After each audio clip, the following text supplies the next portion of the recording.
Hey guys, welcome to this week's podcast episode. And I've got a fantastic guest for you today, Jesper, and he's going to talk about bread and butter topic for all the guests out there. We're going to be talking about leadership development, company culture, effective work environment, and it's going to be a great conversation for the audience. So, Jesper, welcome.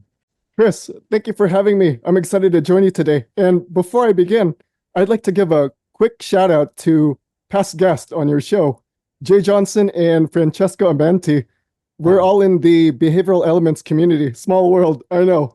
But yeah. as I've listened to their episodes and hearing what they had to share, it reminds me that I know the best in the field. And for those listening out there, if you ever get an opportunity to connect with Jay or Francesca, go for it. They're very talented professionals. Yeah. Yeah, I had them on their show, and it sounds like you're part of the Amenti group. And so yeah, talk about your journey, your business, how you got started, and briefly 1 to 2 minutes, and then how the audience can benefit from your presence today. Absolutely. So, a quick memory that I wanted to share is from my mother, and there was something she remembered about me at a very young age. And I don't even remember the memory, but she told me that when I was about 5 or 6, she told me that I said, when I grow up, I want to be a leader. When I grow up, I want to be a leader. Now, when you think about it, that's really neat. But when you reflect deeply, for someone that age at 5 or 6, leadership is an advanced topic. I might as well have said, Mom, when I grow up, I want to study macroeconomics.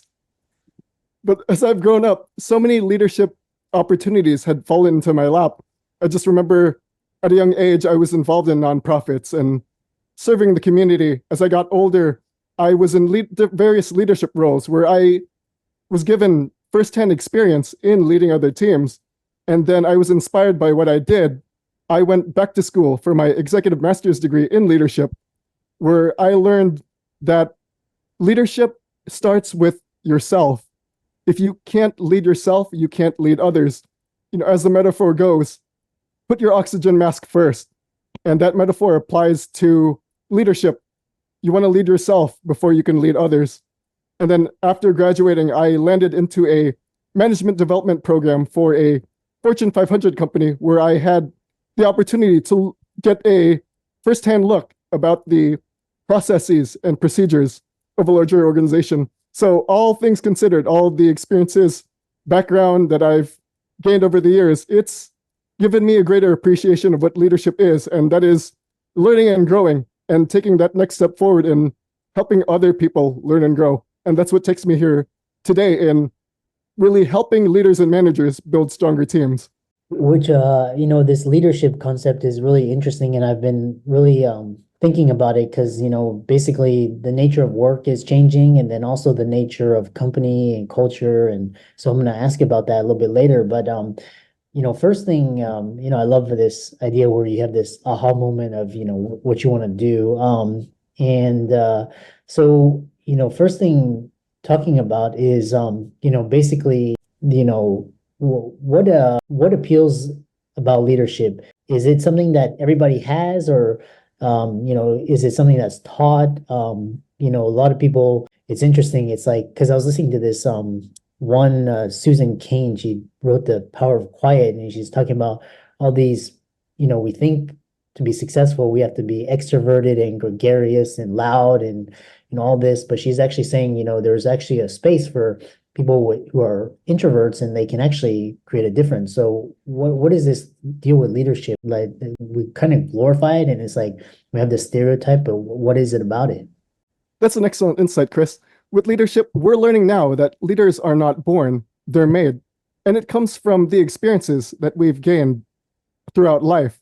And this idea of extroversion and being outspoken and just going out there and presenting yourselves in a loud way, that's not what leadership is. That's personality. And we've learned just being loud does not necessarily mean things get done right away. Yeah. With leadership, you need to find this sense of purpose and meaning in the work we do.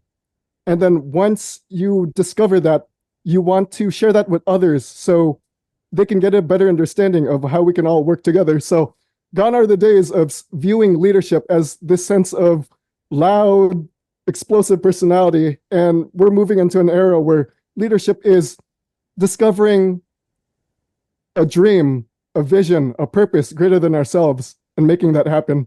Interesting. Yeah, that's quite an epiphany there because I think, there's this whole thing with the mainstream media and there's always depict one thing. It's like they pick this one way to success. It's like this narrow definition of what it is, and it's so just kind of just it turns a lot of people off, quite frankly. And then so what I loved about it is like starting to become a leader. How did you develop leadership skills? What kind of early experiences or skills allow someone to start that path or journey? Absolutely. So at an early age, I remember being involved in various nonprofits, for example, the Boys and Girls Club, and I was a tutor helping the younger grades with their math homework. And for some reason, after those days were, after those shifts were over, I felt this sense of joy in serving others. And I realized this sense of serving others, servant leadership, it's bringing this sense of inspiration within me to be able to be there for others and help them learn and grow. And then I just continued to apply that mindset in everything else I did. So when it came to the workplace, having employees and having a team and being able to lead them, it wasn't necessarily about the leader just barking orders. I wouldn't say, hey, do this, do that, do this, do that. That's how things work around here. No. On the other hand, it was more like, Chris, I'm working on this task at this moment. I want to find more efficient ways of getting it done. What's on your mind? And then I applied that same philosophy with the other employees to really find new ways to move forward. Because if we're doing the same things over and over again, that's not going to lead to much progress. But if we're promoting innovation and creativity, that's where the real magic happens. So as I got older, I was really inspired by just this mindset and philosophy. I continued to sharpen that and find new ways to really build on that. Yeah, it's really interesting because that example that you did where you kind of asked the your employee how they could contribute as opposed to kind of a top down that inspired it kind of made the it kind of inspired had a different feeling to it. So if we had more individuals, leaders such as yourself, and more of our companies and corporations and cultures did this, I think would be better off. The other, moving on, is this idea of company culture and employee engagement. And so I love this Zappos Tony Hsieh, where he was the first one to do the company culture. What are some key elements that contribute to a positive, productive company culture, and how do you foster these elements within your teams?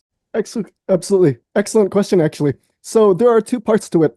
The first part is that in effective company culture, there needs to be buy-in and enhancement of leadership at the top.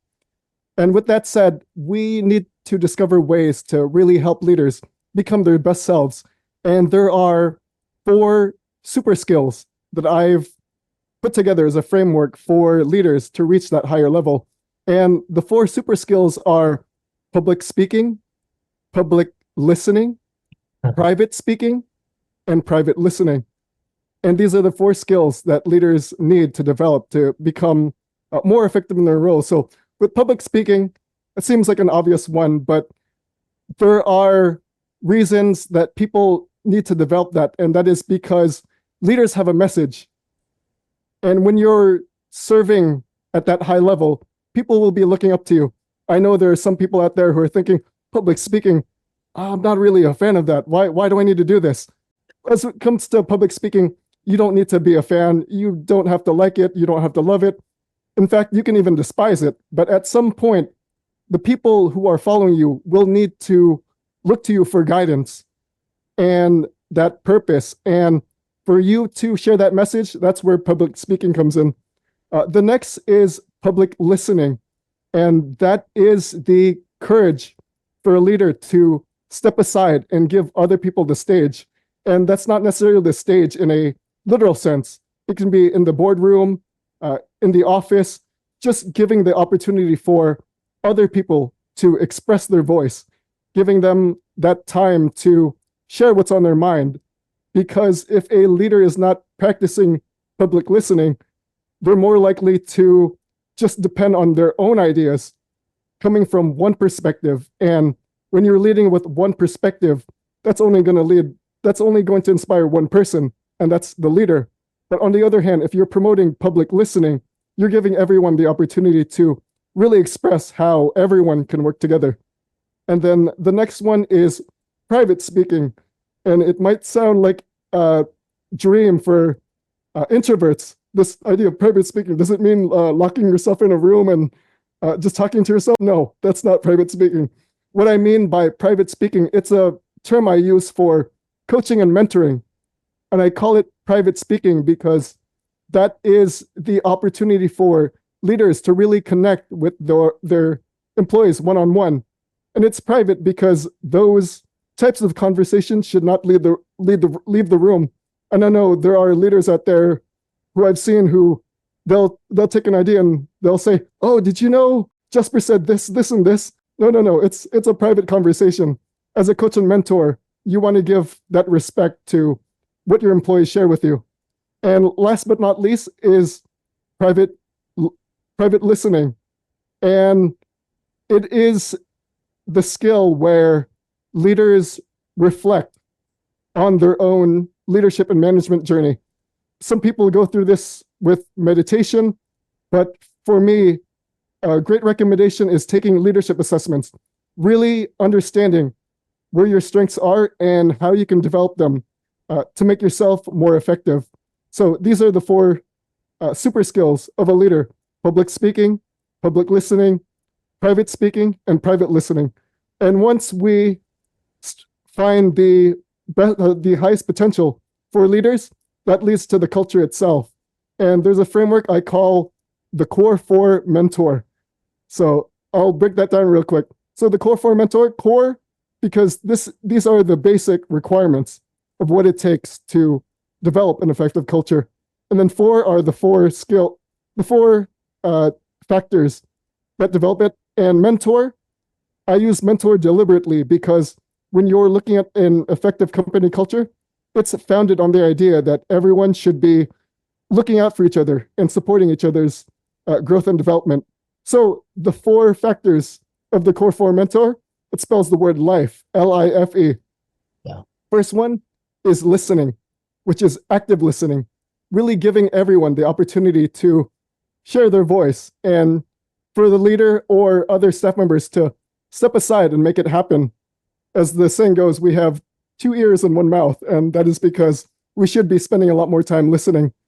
Next one is innovation, really encouraging employees, staff members, everyone out there to share new ideas and perspectives, because that will really lead to new ideas of how we can make more progress. And Chris, do you know what the 6 most dangerous words are in any company culture? Probably, I mean, something along the lines of "I'm the boss and I know best." Something along those lines. But I mean, enlighten us. That is a good one. The 6 most dangerous words in any company culture is "we've always done it that way." We've always done it that way. And if you think about it, when you look at organizations that stick to the status quo, they're not getting very far. But on the other hand, if they're finding new ways to really develop new processes and procedures, that's really going to move the needle. And then next in life is futuristic. And it's not necessarily adopting the latest technologies, but that sure does help. But with futuristic, it's about the leader and the organization promoting the values, the purpose, the mission, the future of the organization, and making sure everyone is aligned on the same page, so everyone can move forward together. And lastly, it's encouraging. Everyone in the organization should be that supporter for each other. It's like going into your office and saying, Chris, I believe in you. I know you can do this. And then on the other hand, if you have an employee saying, Jessper, this project is a little bit too advanced for you, I'm not sure you can make it. And if I hear something like that, I'm going to be demotivated. I'm probably going to be turned off and not excited to even understand what the next project is. But on the other hand, if you have an encouraging team, that really motivates people to find new ways to work together. So that's the Core 4 Mentor. Breathe life into your organization. Yeah, that's really interesting. I'm always on the lookout for emerging trends, and one of those trends is technology. I could go with you, but most recently it's artificial intelligence, and then there's also the post-COVID. There's a change in communications. So basically, a lot of companies are remote and virtual, and like so you have this kind of hybrid, and then the other trend is that a lot of millennials and Gen Zs are tired of the corporate model and are going off and becoming solopreneurs and doing their own thing. So where does leadership fit into all of these changing headwinds? Like, is leadership going to be obsolete? Just enlighten us. I'm actually glad you brought that up. So there are two separate super trends that I'm seeing. And the first one was presented by Professor Scott Page in the University of Michigan. And he mentioned that teamwork is going to be that much more crucial in the future, because when you look at the progress of our society, the easy problems have already been solved. You look at the wheel, that's already been invented. The car, that's already been invented. Trains and railway, that's already been invented. The airplane, already been invented. As we look forward to the future, the problems are becoming increasingly complex. You look at cloud computing, sophisticated. You look at cryptocurrency, very sophisticated. Now, artificial intelligence, so much more sophisticated. So what all this means is that with the easier problems aside, it's going to be much more difficult for one person to solve any problem on their own. And with leadership, it's really important for that leader to promote this sense of teamwork as we navigate the more complex and sophisticated challenges of the future.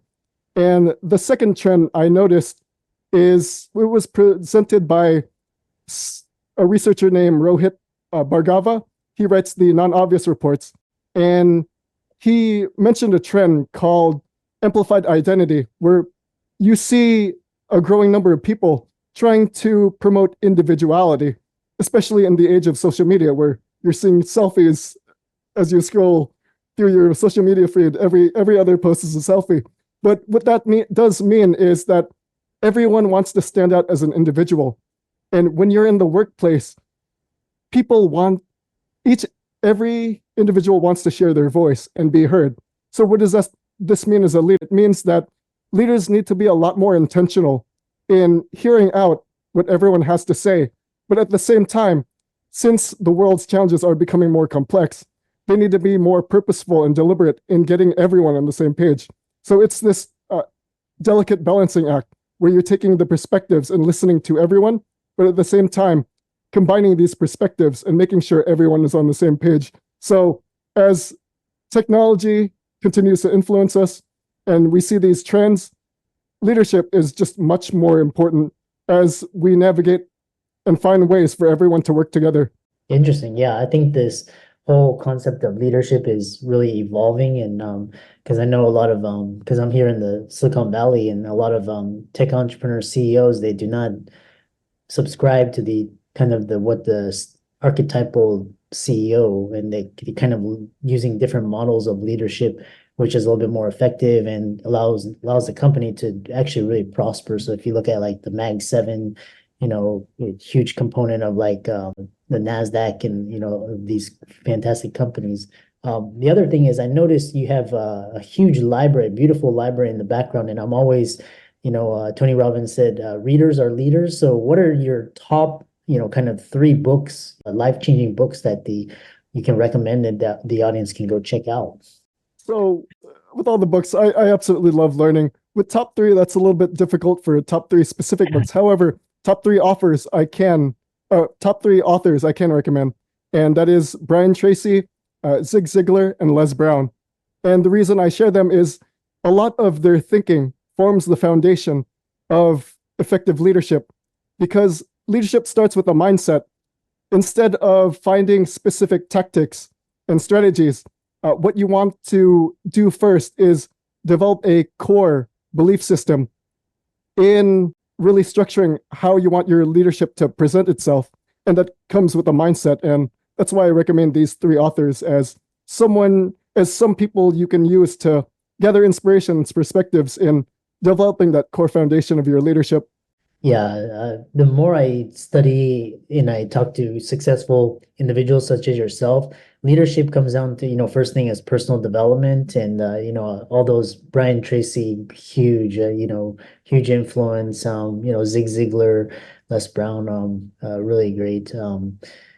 So if people wanted to reach out to you and contact you and work with you, how would they do that? Absolutely. The first place that you can go to is my website, which is FamileAdConsulting.com. As I mentioned, I really enjoy helping leaders and managers build stronger teams. Another place you can find me is on LinkedIn. Search for Jessper Maquindang.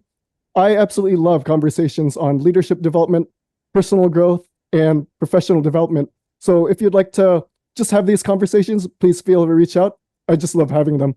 I love that, and I love your passion. I love your drive and your enthusiasm. And I see myself as you as a voracious reader. I've always been fascinated with ideas and books. And so, thanks so much for coming on. And audience, be sure to give Jesper's socials a like and follow. And thanks so much. Thank you so much.